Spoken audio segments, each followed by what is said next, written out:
What's up, guys? Welcome back to the channel. My name is Phil Sarpon. This is Phil's Guide to PsyD. This channel is dedicated to all things clinical psychology. If you are interested in clinical psychology, if you are applying to clinical psychology school, or if you are already in clinical psychology school, this channel is for you. Today we're going to be talking about how to get through all of those readings in grad school. If you're looking into grad school, if you're already in grad school, you'll know that there are so many readings to get through in grad school. Just to give you guys a little bit of some insight into what my grad school looks like. So right now I'm currently taking 6 classes, which equates to about 15 credits, and each class has its own readings just about every single week. For just one class, it could be anywhere from 50 to 100 pages. And so if we do the math, let's say every one of my classes assign about 100 pages to read for the week. That means in just 1 week, I would be doing about 600 pages of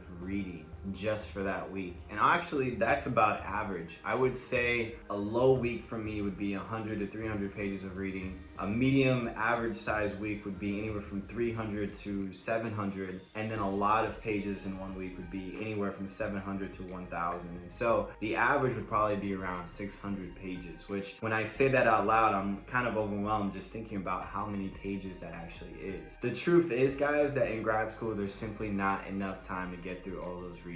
With everything else that you have to do, you also need a personal life as well. And so most people actually, I don't know anyone that actually reads word for word all of those readings that are assigned for all of those classes. The key thing in grad school is to just learn how to skim and find the relevant information that you need for all of your courses. In this video, I'm going to give you guys 3 tips for what you can do to either improve your reading, either get through more of the reading, or just pull out the relevant information that you need that you can take away to actually use in your courses. So one way to get through all of the reading, guys, is that if your faculty or professors assign some type of reading that is related to articles or literature reviews or research articles or basically just journal articles, one thing that you can do is that in most of those journal articles, there's always going to be an abstract, a results section, and of course a conclusion. And if you're really pressed for time, sometimes the best way to get through those articles is just to read the abstract, find what the results are, and then read the conclusion, and there you go. You're basically set for any type of class discussion that you might have. So this is just great, again, if you're pressed for time or if there's a class that's not really going to dive super deep into the readings, that basically the professor just wants to make sure that everybody has done the readings. This is a great way for you to get through those articles of just reading the abstract, getting the results, and finally looking at the conclusion.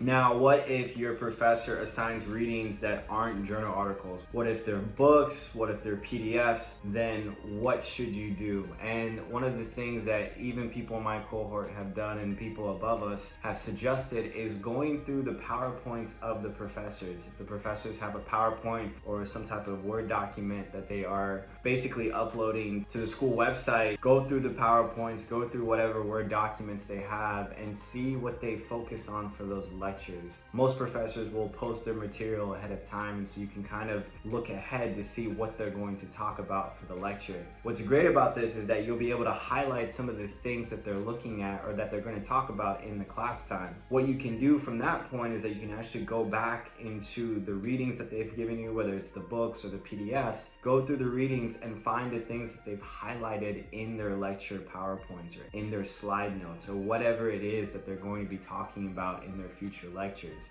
With knowing what they're going to talk about ahead of time, you can go into the readings, find what their PowerPoint slides are about in the readings, take notes on those readings, and in class time, not only will you be able to figure out what they're talking about, but you'll also probably be able to give some references in terms of where they got that material from. So this is a great way not only just to prepare for the class, but to get through the readings and skim through the parts of what you're looking for what those professors talk about in their lecture notes. When it comes to exams, when it comes to quizzes, and when it comes to writing papers, this obviously gets a lot trickier, right? Because if you know that you're actually going to get quizzed on the material that you read, it's probably a good idea to make sure you spend the time and read that material. And so there are going to be things that you're going to have to read word for word, and you probably aren't going to be able to skim as much, but you can still use this principle to help you. And so for my third and final tip is basically just to break apart that reading day by day. It's super overwhelming to look at 500 pages of reading and realize that you have to get through all of those readings before class tomorrow. But if you can have a schedule and if you can break out those reading sections by day to day or week to week, you'll definitely be able to see how fast and quickly you get through them. And so breaking up pages where you're going to read 10 pages a day over a week, before you know it, you've read anywhere from 70 to 100 pages of reading.